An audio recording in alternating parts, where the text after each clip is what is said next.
আপনারা আপনাদের জবা গাছ থেকে যদি এত পরিমাণ কুঁড়ি পেতে চান কিংবা প্রত্যেকটা ডালে এত সুন্দরভাবে ফুল ফোটাতে চান, তাহলে আজকের ভিডিওটি সঙ্গে থাকুন।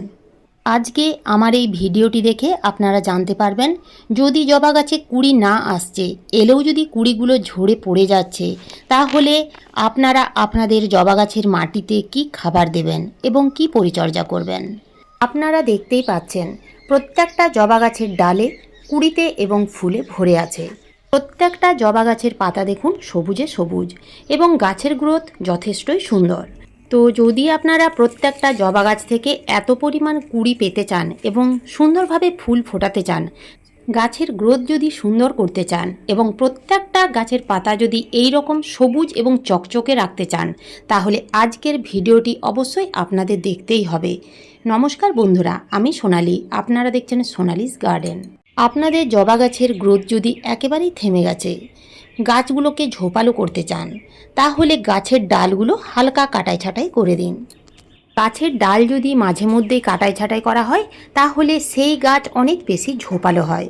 এই গাছটিতে আপনারা দেখতেই পাচ্ছেন, গাছটিতে বেশ কয়েক জায়গায় দেখুন আমি ডাল কাটাই ছাঁটাই করে দিয়েছিলাম এবং সেই কাটা অংশের সাইড দিয়ে যথেষ্ট ডাল গজিয়েছে এবং যার ফলে গাছের গ্রোথ যথেষ্টই সুন্দর হয়েছে। এইভাবে আপনাদের মাঝে মধ্যে ডালগুলো হালকা কাটাই ছাঁটাই করে দিতে হবে। আপনারা টিপ কাটিং করতে পারেন। টিপ কাটিং হচ্ছে এই যে এই ডালটিতে দেখুন যেমন ফুল ফুটেছে এবং বেশ কিছু কুঁড়ি আছে। তো যখন এই ফুলগুলো ফুটে যাবে এবং কুঁড়িগুলো প্রত্যেকটা ফুলে পরিণত হয়ে ফুলগুলো যখন ফুটে শুকনো হয়ে যাবে, তখন আমরা ঠিক এই জায়গা থেকে কেটে দেব। এই জায়গা থেকে ডাল যদি আমরা কেটে দিই, তাহলে সেটাই হচ্ছে টিপ কাটিং এবং সেখান থেকে আবার নতুন নতুন ডালপালা গজাবে এবং গাছ অনেক বেশি ঝোপালো হবে। আপনাদের জবা গাছে যদি কুঁড়ি না আসছে কিংবা কুঁড়ি এলেও যদি সেই কুঁড়িগুলো ফুলে পরিণত হওয়ার আগে ঝরে পড়ে যাচ্ছে, তাহলে আজকে আমি জবা গাছের মাটিতে যে খাবার দিয়ে দেখাবো, সেই খাবার আপনারা অবশ্যই দিয়ে দেখুন। গাছে কুঁড়িতে ভরে যাবে এবং কুঁড়িগুলো ঝরে যাবে না। আপনারা আমার প্রত্যেকটা গাছে দেখতেই পাচ্ছেন প্রত্যেকটা ডালে কত পরিমাণ কুঁড়ি এবং কত পরিমাণ ফুল ফুটেছে। এখন জবা গাছের মাটিতে খাবার প্রয়োগ করব। তবে বন্ধুরা, বর্ষাকালে দেখবেন গাছের মাটি সবসময় ভেজা প্যাচপ্যাচে থাকে। তো সেই রকম অবস্থায় আপনারা কিন্তু খাবার দেবেন না। যেদিন দেখবেন বৃষ্টি হয়নি, সেদিন আপনারা যদি মাটি শুকনো রাখতে পারেন, অর্থাৎ যদি টবগুলোকে শেডে রেখে যদি মাটি শুকনো করতে পারেন, তাহলে সেই দিন আপনারা খাবার প্রয়োগ করতে পারবেন। তা না হলে কিন্তু ভেজা প্যাচপ্যাচে মাটিতে খাবার প্রয়োগ করবেন না। যেদিন মাটি শুকনো থাকবে সেদিন আপনারা খাবার প্রয়োগ করবেন। জবা গাছের মাটিতে কি খাবার দেব দেখে নিন। খাবার দেওয়ার আগে মাটি একটু আলগা করে নিতে হবে এবং উপরের কিছুটা মাটি তুলে নিতে হবে। বেশি মাটি তুলে নেওয়ার কোনো দরকার নেই। মোটামুটি 1 থেকে 2 ইঞ্চির মতো মাটি তুলে নিলেই হবে। শিকড়ে যেন কোনো রকম ক্ষতি না হয় সেদিকে লক্ষ্য রাখবেন। জবা গাছের কুঁড়ি কখন বেশি ঝরে জানেন? ওয়েদারের তারতম্যের কারণে। দেখবেন প্রচণ্ড গরমের পরে যদি হঠাৎ বৃষ্টি নেমে যায়, ওয়েদার যদি একটু ঠান্ডা হয়ে যায়, সেই ওয়েদারের ঠান্ডা এবং গরমের ফলে অনেক সময় কুঁড়ি ঝরতে থাকে। তবে গাছে যদি 50টা কুঁড়ি থাকে, তাহলে বিনা কারণে কিছু কুঁড়ি ঝরবে, সব কুঁড়ি ফুলে পরিণত হবে না। কিন্তু যদি গাছের অধিকাংশ কুঁড়ি ঝরে পড়ে যায়, তাহলে বুঝে নিতে হবে গাছে কিছু সমস্যা হচ্ছে। যেমন গাছের মাটিতে ওভার ওয়াটারিং হয়ে গেলে গাছের কুঁড়ি ঝরে যাবেই। আবার গাছের মাটিতে যদি কম জল দেওয়া হয়, মাটি যদি একেবারে শুকিয়ে যায়, তখনও কিন্তু কুঁড়ি ঝরে যাবে। এই 3টি সিচুয়েশনে জবা গাছের কুঁড়ি ঝরে যাবে। আরেকটা কারণে জবা গাছের কুঁড়ি ঝরে যায়, যদি গাছের মাটিতে খাবারের অভাব দেখা দেয়। তো প্রথমে আপনাদের জবা গাছের মাটিতে যে খাবার দিতে হবে তা হলো পুরনো গোবর সার। 3 থেকে 4 মুঠো পুরনো গোবর সার নিয়েছি এবং 1 মুঠো নিয়েছি পাকা কলার খোসা গুঁড়ো করা।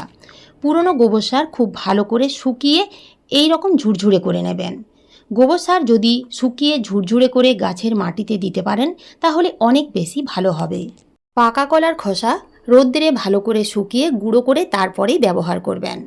পাকা কলার খোসার মধ্যে থাকে প্রচুর পরিমাণে পটাশিয়াম, এছাড়াও থাকে বিভিন্ন মাইক্রো এবং ম্যাক্রো নিউট্রিয়েন্ট। আর আপনারা তো সকলেই জানেন, গোবর সারের মধ্যে থাকে প্রচুর পরিমাণে নাইট্রোজেন, ফসফরাস, পটাশিয়াম। তো এই দুটো খাবার যদি আপনারা গাছের মাটিতে 20 থেকে 25 দিন অন্তর টবের মাটিতে দিয়ে যেতে পারেন, তাহলে গাছের গ্রোথ সুন্দর হবে। জবা গাছে প্রত্যেকটা ডালে কুঁড়িতে ভরে যাবে। টবের মাটিতে খাবার দেওয়া হয়ে গেলে জল দিয়ে দেবেন। তবে এখন তো বর্ষাকাল, মাটি এমনিতেই স্যাঁতসেঁতে থাকছে, তো অতিরিক্ত জল দেবেন না, পরিমাণ মতো জল দেবেন। এই দুটো খাবার প্রয়োগ করার পরেও যদি দেখেন আপনাদের জবা গাছে কুঁড়ি আসছে না, তাহলে আপনাদের যে খাবার গাছের মাটিতে প্রয়োগ করতে হবে তা হলো এই 1 চামচ এই সাদা খাবার। এই সাদা খাবার আপনারা কিন্তু নার্সারিতে কিংবা সারের দোকানে পেয়ে যাবেন। এই সাদা খাবারটি হচ্ছে NPK 0050। নাইট্রোজেন এবং ফসফরাস একেবারেই থাকে না, 50% থাকে পটাশ। এই খাবার আপনারা মাত্র একবার দিয়ে দেখুন। যে সকল জবা গাছে কুঁড়ি আসা একেবারে বন্ধ হয়ে গেছে, সেই সকল জবা গাছে কুঁড়ি আসতে সাহায্য করবে এবং প্রচুর পরিমাণে ফুল ফুটবে, ফুলের সাইজ বড় হবে, এছাড়াও রোগ প্রতিরোধ করার ক্ষমতা বাড়িয়ে তুলবে। তো এই খাবার আপনারা কতটা পরিমাণ দেবেন? 1 লিটার জলে 1 চা চামচ দিয়ে ভালো করে ঝাঁকিয়ে প্রত্যেকটা জবা গাছে আপনারা স্প্রে করতে পারেন। এছাড়াও আপনারা 6 থেকে 8 গ্রাম 1 লিটার জলে স্প্রে করুন, মাসে 2 বার। এই সময় জবা গাছে পোকামাকড়ের উপদ্রব বেশি হয়। এছাড়াও দেখবেন কুঁড়ির মধ্যে মিলিবাগ লাগতে শুরু করে। তো সেই জন্য আপনাদের নিয়ম করে কীটনাশক স্প্রে করতে হবে। যদি আপনারা প্রত্যেক সপ্তাহে একবার করে কীটনাশক স্প্রে করতে পারেন তো খুবই ভালো। যদি সম্ভব না হয় তাহলে 10 থেকে 15 দিন অন্তর যে কোনো কীটনাশক আপনারা স্প্রে করুন। এছাড়াও আপনারা বাড়িতেই সামান্য কিছু উপকরণ দিয়ে আপনারা সুন্দর কীটনাশক তৈরি করে গাছে স্প্রে করতে পারেন। তো সেই কীটনাশক কিভাবে স্প্রে করবেন এই নিয়ে আমার চ্যানেলে বেশ কিছু ভিডিও দেওয়া আছে, আপনারা চাইলে সেই ভিডিওগুলো প্লেলিস্টে গিয়ে দেখে নিতে পারেন। তো এইভাবে আপনারা একটু পরিচর্যা করুন এবং এই খাবারগুলো প্রয়োগ করুন, দেখবেন 100% গাছে কুঁড়ি আসবে এবং গাছ ভরে ফুল পাবেন। তো এই ছিল আজকের আমার এই ভিডিও। আজ এই পর্যন্তই। ভিডিওটি ভালো লাগলে একটা লাইক অবশ্যই দেবেন, কমেন্ট করতে ভুলবেন না। নতুন বন্ধুরা আমার চ্যানেলটিকে সাবস্ক্রাইব করে পাশে থাকার অনুরোধ রইল। ধন্যবাদ।